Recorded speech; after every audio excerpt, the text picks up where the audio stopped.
Hi all welcome back to Yash ಅಡುಗೆ ಮನೆ. ನಾನು ಬಂದಿರೋದು ಮತ್ತೊಂದು ಸೂಪರ್ ಟೇಸ್ಟಿಯಾಗಿರುವಂತಹ ರೆಸಿಪಿಯೊಂದಿಗೆ. ಕ್ಯಾಪ್ಸಿಕಮ್ ಗ್ರೇವಿ ಮಸಾಲ ಹೆಂಗೆ ಮಾಡೋದು ಅಂತ ನೋಡೋಣ ಬನ್ನಿ.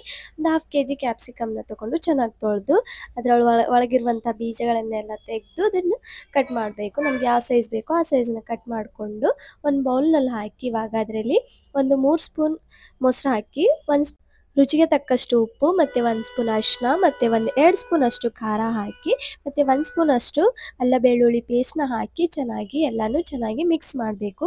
ಮಿಕ್ಸ್ ಮಾಡಿ ಇದನ್ನು ಸೈಡಿಗೆ ಇಟ್ಟು, ಇವಾಗ 1 ಮೀಡಿಯಮ್ ಸೈಜ್ ಆನಿಯನ್ನ ತೊಗೊಂಡು ಸಿಪ್ಪೆ ತೆಗೆದು ದೊಡ್ಡ ದೊಡ್ಡದಾಗಿ ಕಟ್ ಮಾಡಿಕೊಂಡು ಚಾಪ್ ಮಾಡ್ಕೋಬೇಕು. ನೀವು ಕೈಯಿಂದ ಕೂಡ ಸಣ್ಣ ಸಣ್ಣದಾಗಿ ಕಟ್ ಮಾಡ್ಬೋದು.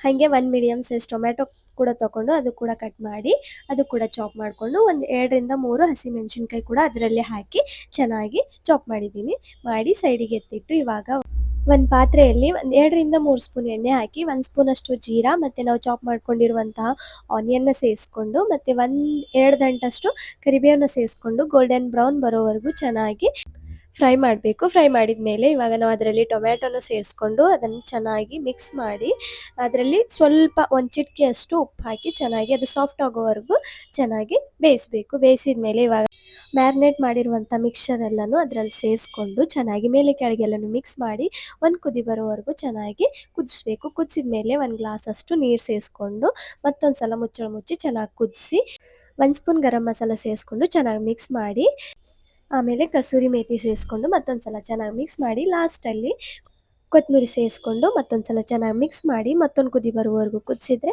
ರೆಡಿ ಆಯಿತು ನಮ್ಮ ಸೂಪರ್ ಟೇಸ್ಟಿಯಾಗಿರುವಂಥ ಕ್ಯಾಪ್ಸಿಕಮ್ ಗ್ರೇವಿ ಮಸಾಲ.